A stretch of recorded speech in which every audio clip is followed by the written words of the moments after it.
Jacob Hornberger, president of the Future of Freedom Foundation. Welcome to this week's Trump Watch.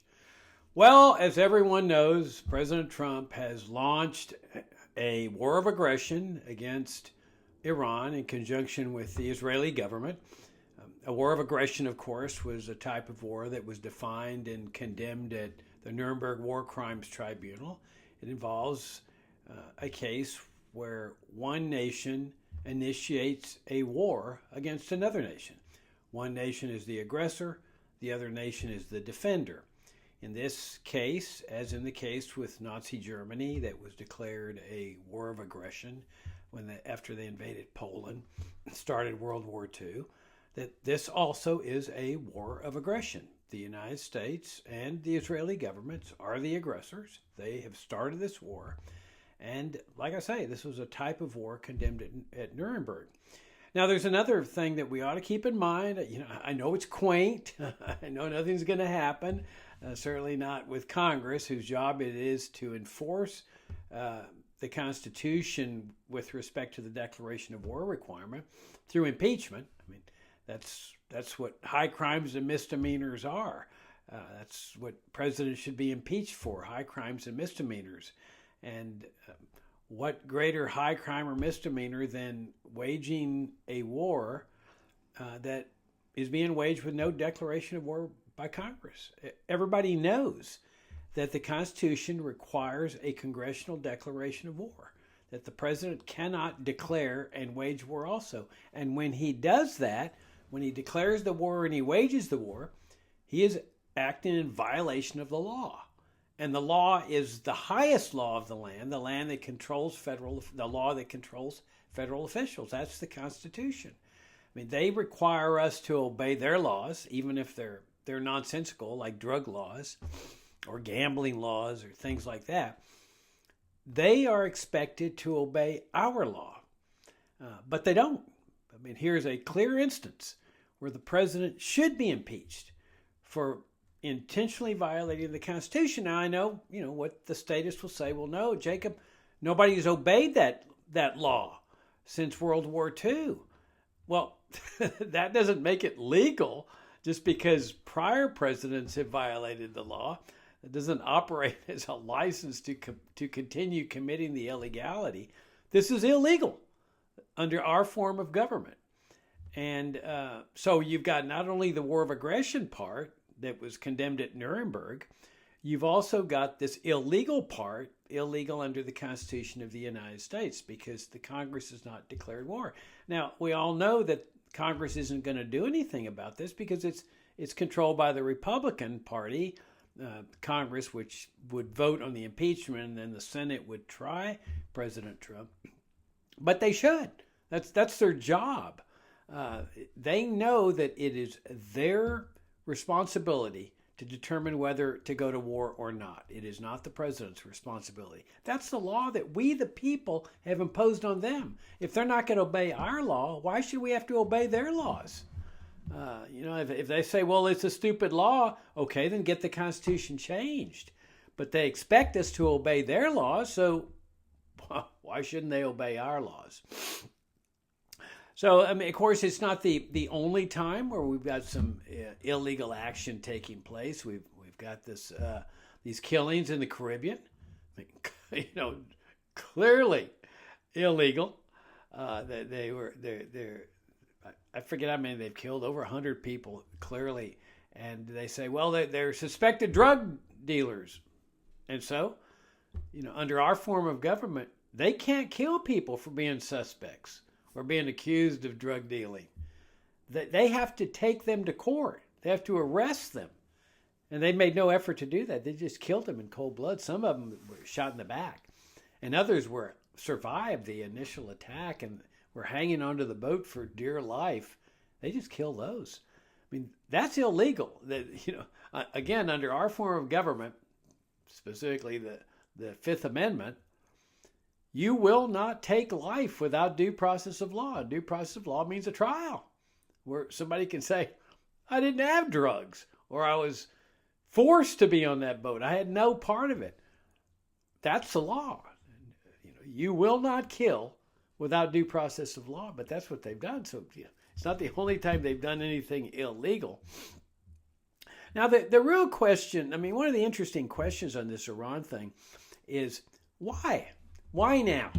Well, I mean, one answer possibly is that they've leveled sanctions against Iran for so many decades, targeting the Iranian people with economic privation, and the idea is that if the Iranian people get so desperately poor on the verge of starvation, they will rise up and oust their regime, the Ayatollah regime, this brutal theocratic dictatorship, and install another pro-U.S. regime, like the Shah of Iran.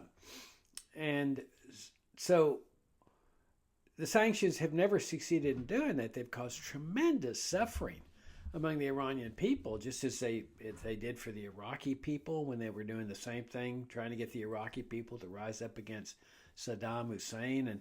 And when they did, and when back on Iraq, when they encouraged people to rise up, and they did, Saddam Hussein just massacred them. And the U.S. government just stood there and watched, did not come to their assistance. It is absolutely horrendous to encourage them to rise up and then just watch as they're being massacred. And so one could understand why the Iranian people might be a little bit reluctant to rely on encouragement from President Trump or the Pentagon or the CIA or the NSA to rise up when they may not have any support. But that was the whole idea of the sanctions, and it never worked. Now, when they started to protest, or maybe you could call it rising up against the regime, this brutal regime just killed, several thousand. We don't know exactly how many, but lots of thousands of people, and so it didn't work. And so, I mean, one possibility is they just got, frustrated that their sanctions had never succeeded and were never going to succeed. I mean, that's essentially what happened with Iraq. They had the sanctions that killed, hundreds of thousands of people there, especially children. Brutal sanctions. I mean, just like with Iran, creating economic privation and desperation, impoverishing people, and you recall Madeleine Albright, the U.S. ambassador to the United Nations, was asked whether the deaths of 500,000 Iraqi children from the sanctions were worth it. And by it, they meant regime change, get rid of Saddam and putting in a pro-U.S. dictator. She expressed the mindset of the U.S. government when she said, yeah, it's worth it. Oh, God. The deaths of 500,000 Iraqi children. Now, I don't know if it was that many children, but she didn't question the number. She just said, yeah, it's worth it. And that was the official mindset of the U.S. government. It's brutal. It's absolutely brutal. And so this is the mindset with respect to the Iranian people, which brings up another rationale possibly that they had for doing this now, and that is that they love the Iranian people. And that's what President Trump has alluded to, that he wants to bring freedom to the Iranian people. This is ridiculous. It's ridiculous. At least that's my opinion, because they've never shown any regard for the Iranian people. Never. I mean, that's what the whole thing about the sanctions is, to create as much economic misery for them that they would rise up. It's the same rationale that went into the sanctions on the Iraqi people. That's what Madeleine Albright was talking about. And the embargo, the sanctions on Cuba, the Cuban people, who are now on the verge of starvation because of not only the embargo, the blockade. Now you got this blockade of oil there. And the same with the Venezuelan people. 8 million people had to flee the country because the sanctions, along with the Venezuelan socialist system, just squeezed the life out of those people. And so they don't have any regard for the Iranian people anymore. They have any regard for the Venezuelan people. Look, when they were fleeing Venezuela and coming to the United States, they're treating them like dirt. Invaders, criminals, they're tattooed gang members. Get rid of them. Oh, Jacob, they're coming to get me. They're coming to get me. And so they even sent them to this brutal dictator in El Salvador where they would get indefinite detention, torture. that's not a love for your neighbor, okay? When Jesus was asked, what is God's greatest commandment? He says, well, the second greatest, thou shalt love thy neighbor as thyself. When you're doing this to this people, you're not complying with that commandment. I guarantee you that. And so the idea, we're concerned about the Iranian people, pure nonsense. Another one is, the WMD scare. Oh, that he was getting WMDs. Jacob, he's about to get a nuclear bomb. Oh my gosh, he's going to shoot him at us, Jacob. Oh, the ballistic missiles. We heard this. We heard this in Iraq. I mean, the thing about ever since the end of World War II, where the U.S. dropped, the two atomic bombs on Hiroshima and Nagasaki, they've used this nuclear scare to scare the American people into supporting whatever they want to do. So when it came to the invasion of Iraq, because they'd gotten tired of the sanctions hadn't worked to get rid of Saddam. They'd caused a lot of poverty and suffering, but they'd gotten rid of Saddam. And so they decided, well, we need to do something. Well, the 9/11 attacks come along, and everybody's scared to death. Oh my gosh, buying gas masks and everything, and building fallout shelters. And so the whole thing, was that, oh, Saddam's coming to get us with mushroom clouds, Jacob. Oh, look at my charts, Jacob. It's on my chart. That I'm talking about, Colin Powell and the rest of the U.S. officials there that were scaring the dickens out of Americans by saying mushroom clouds, WMDs. And so you had Americans just shaking. And, we have to trust the president. He has access to information we don't have, Jacob. And everybody was saying, this is nonsense. The UN inspectors were there saying, there are no WMDs. And no, they're just hapless. They don't know how to look. They don't know how to search. We've got to invade. And of course they invade, and we all know what happened. The WMDs were not there, but they stayed. You see, once they realized they weren't there, realized that they could have just apologized and come home, but they stayed. Operation Iraqi Freedom, like Operation Iranian Freedom. I guarantee you this: the people they kill in these attacks, they're not getting freedom. Okay. I mean, might get freedom in heaven, but they're not freedom here. Operation Iraqi Freedom or Operation Epic Freedom or whatever freedom they think they're bringing to the Iranian people. They're not bringing them to the ones that kill or the ones that die, like those 160 students in that school that died. No, they're not getting freedom. So what's the real reason? Well, as I wrote in my blog this week on Monday, I think it's got to do with Jeffrey Epstein. I mean, I think it's the only thing that makes any sense, because I wrote an article last July where I said, okay, there's a rebellion taking place among the MAGA people. First time a rebellion had erupted against Trump among his own people. And it was over the Epstein files, that they wanted them released. They were demanded they be released. And boy, there were people saying, no, we can't release them. Well, this eruption. So I said in my article, get ready for a foreign policy crisis, a foreign war.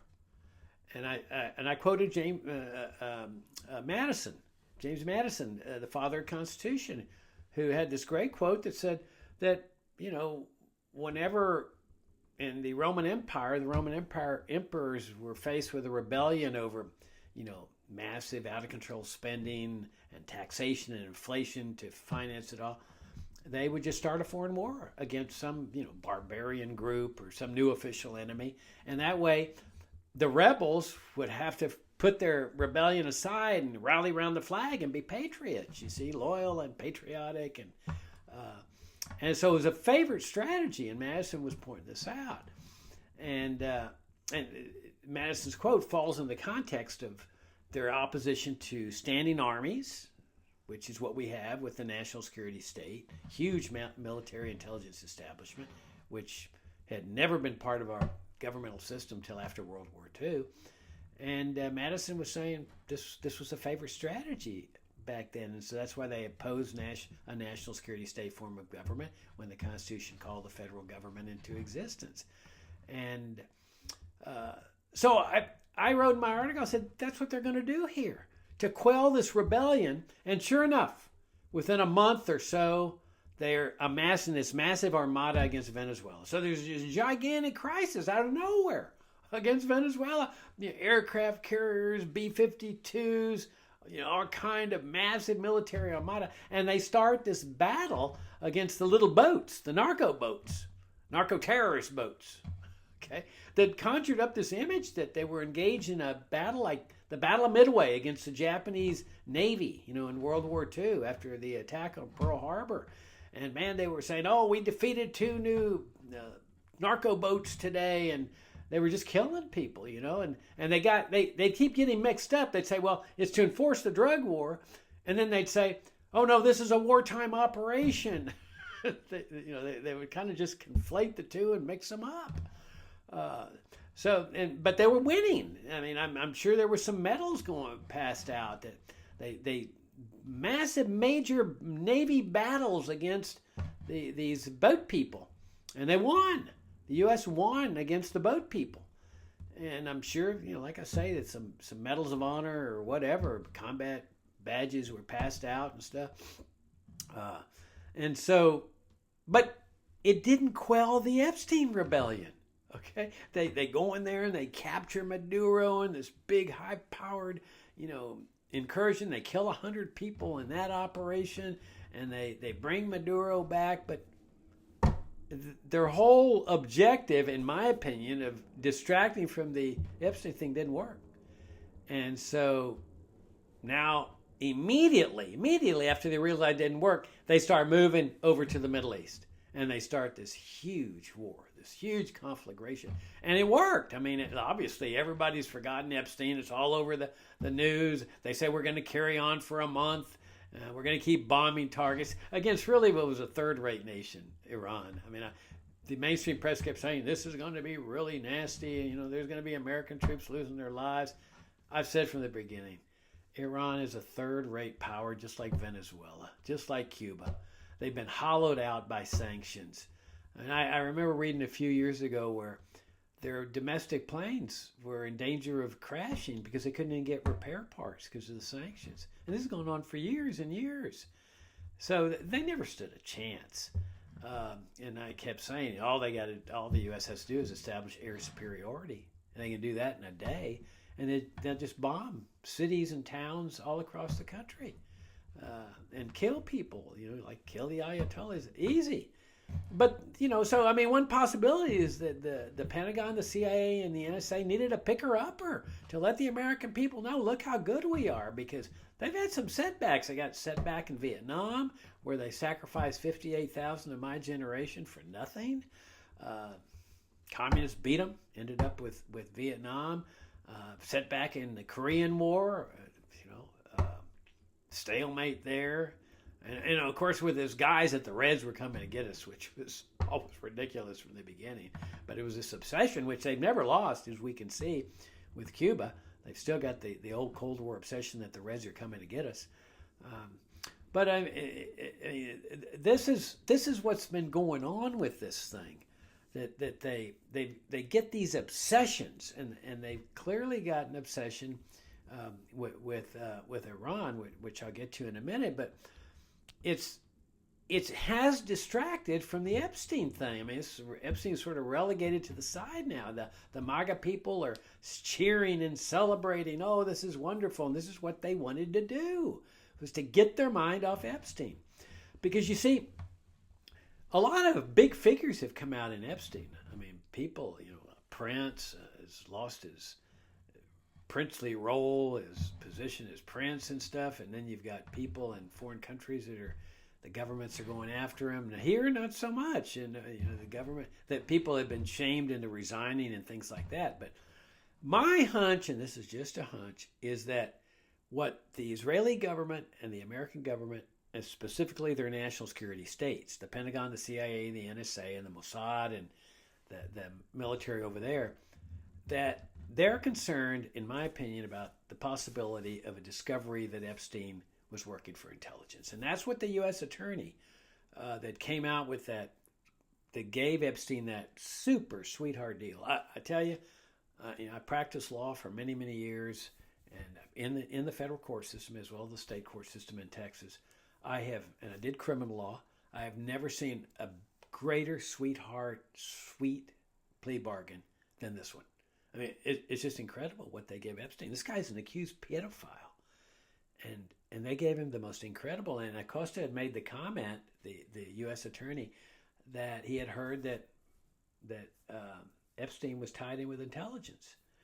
Well, do you think they've subpoenaed the CIA one time to start asking them about Epstein connections to intelligence? No. Now, we don't know which intelligence. It could be the Israeli Mossad or some other intelligence agency in the Israeli government. But if it is, they're tied to the hip with the CIA and Navy intelligence and the Pentagon and so forth. And so it's all one and the same, really. But there's been no firm evidence of that. But there's also been no targeted investigation of the Mossad and the CIA and other intelligence agencies. There's been no subpoenas issued by Congress demanding that the CIA come over and testify under oath. And I think this is just my opinion, but I think they're scared to death that people are getting close to discovering that. And so they needed a distraction, an immediate big distraction, once they realized that Venezuela hadn't worked to do that. And that's my opinion of what's going on here. And it's getting bigger and bigger and bigger. And so, if I'm right, that serves their purpose, because the MAGA people are now all on board with this thing. I mean, they love the killing and the deaths and so forth. I think it's important to look historically at what happened here. The national security state ousted the democratically elected prime minister of the country, destroyed their experiment with democracy, 1953. The man was Mohammad Mossadegh, Time Magazine Man of the Year, highly respected. And it was over oil. The British had lost their oil concessions because Mossadegh had nationalized oil, which countries do. I mean, nationalization is not something new. President Roosevelt nationalized Americans' gold coins, which are and were the official money established under the Constitution of the American people. So they had this coup, and they put in the Shah of Iran, an unelected, brutal dictator. I mean, this guy was horrific. And so I just can't help but feel sorry for the Iranian people, because they've been victimized so much by the CIA. The CIA subjects him to the Shah, helps him train his secret police force called the SAVAK, which was a combination CIA, Pentagon, ICE, FBI, torturing people, incarcerating people, putting down protests. And finally they revolt in 1979, but can't get their democratic system back that the CIA had destroyed. And so they get this Ayatollah system. So it's really the national security state of the United States that's responsible for its own invasion now. They say, oh, the Ayatollah, the Ayatollah, mean, evil, and all this, but they are the ones responsible for this. And their concept of interventionism. Now, President Trump says, oh, we've got rid of an evil man. Well, some of you may be familiar that I'm starting this series called The Evil Within.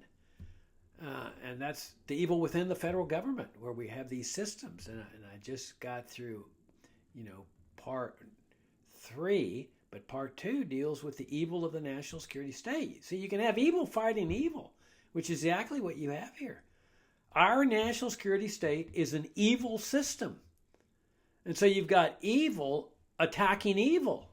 Now, I'm not talking about President Trump or any particular member of the Pentagon or the CIA or whatever. I'm not going down that road and saying he's evil, she's evil, whatever. No, I'm talking about the system that was grafted onto the federal government to supposedly protect us from the Reds.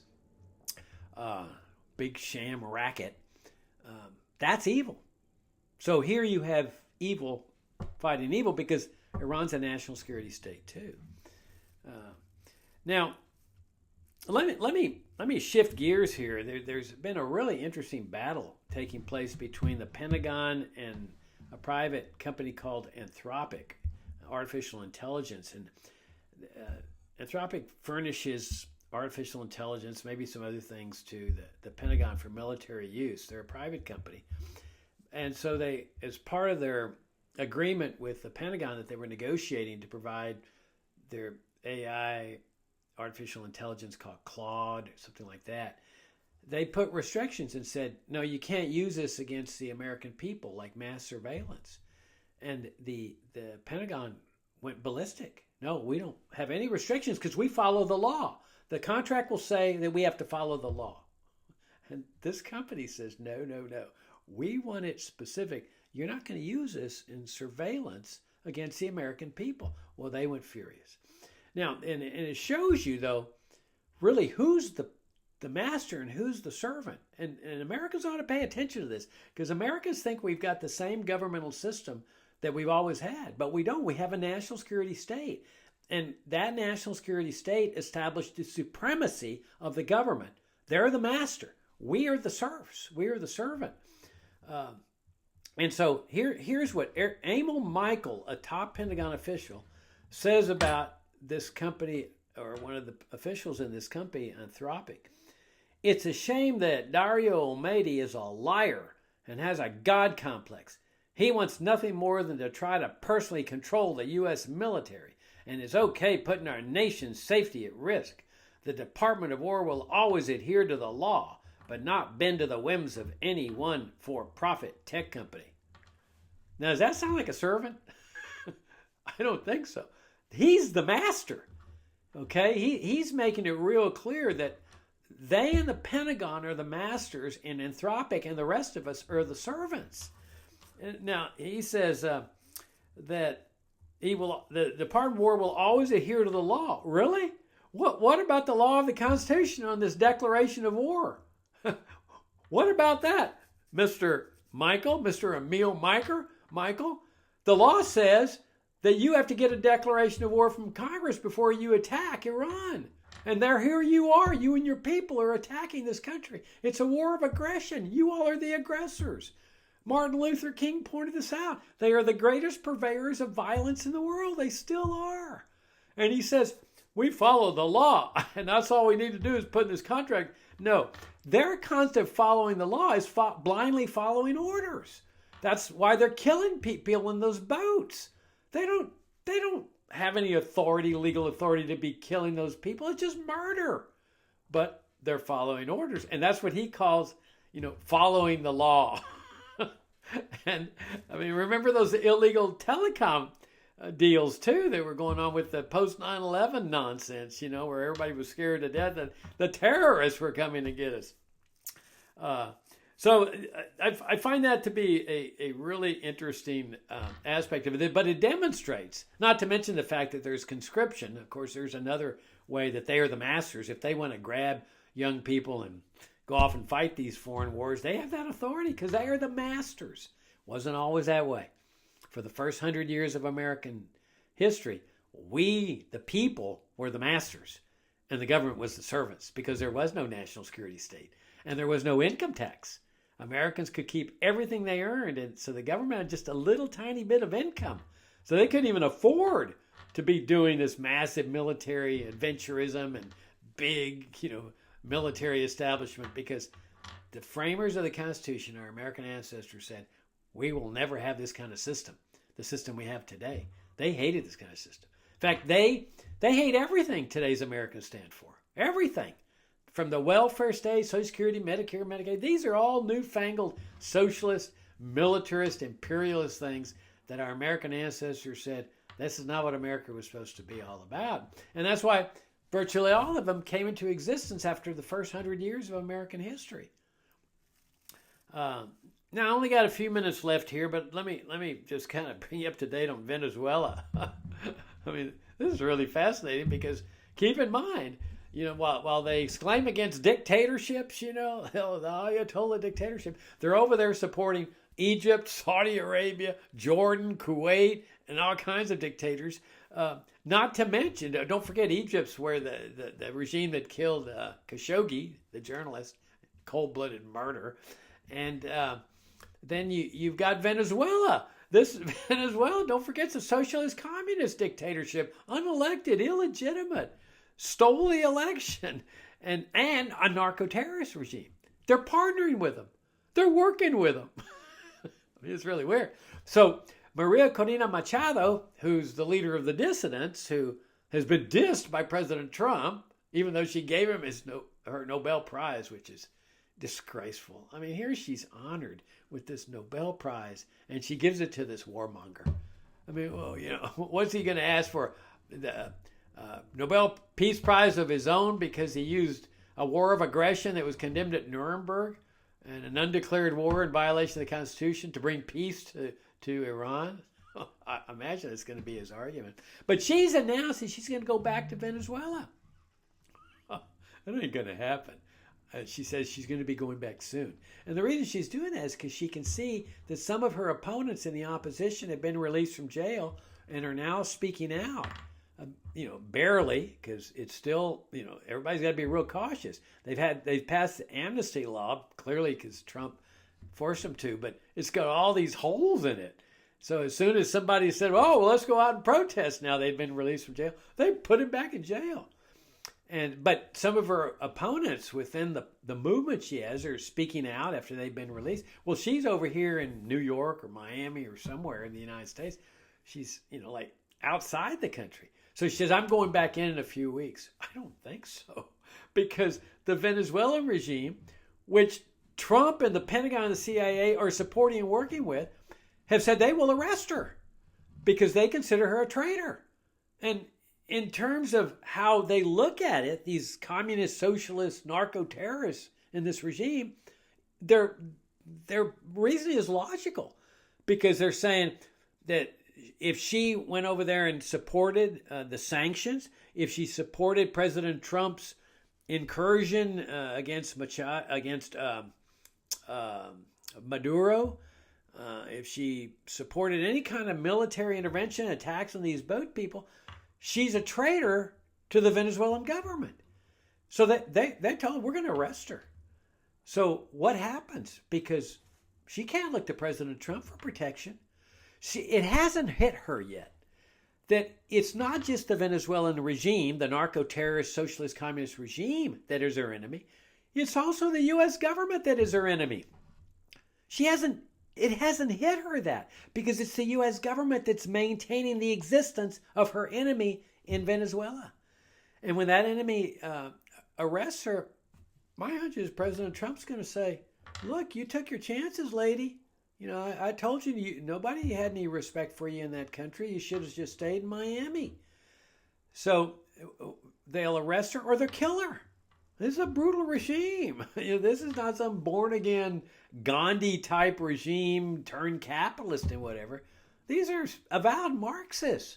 And don't forget that their Minister of the Interior, the guy that puts down the protests, Diosdado Cabello, he's still under indictment for narco-terrorism here in the New York federal court. and she's still targeted by the DEA, or at least was. Maybe they've struck a deal with her, a secret deal. I don't know.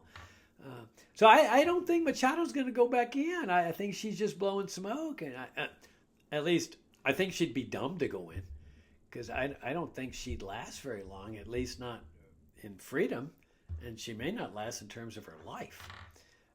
In any event, that's the chaos under which we live in this country. It's a life of perfect chaos. I mean, did you ever think you'd live a life where there's always a crisis, always a crisis? Really quite fascinating to just kind of just sit here and watch it, just watch it unfold. I mean, this is Captain Chaos in charge. Oh, there's always a crisis. There's always a crisis. There's always a battle. There's always going on. And the Pentagon, the CIA, and the NSA are all on board. I mean, they're just eating this up because, like I say, they needed to pick her up or after Afghanistan, after Vietnam, after Ukraine. I mean, look, they thought that they were going to defeat the Russians after they provoked them into, fighting there in Ukraine with their NATO annex of absorbing all these countries in violation of what the diplomats had said. The Pentagon said, well, we don't have to comply with what the diplomats say. We're in charge here.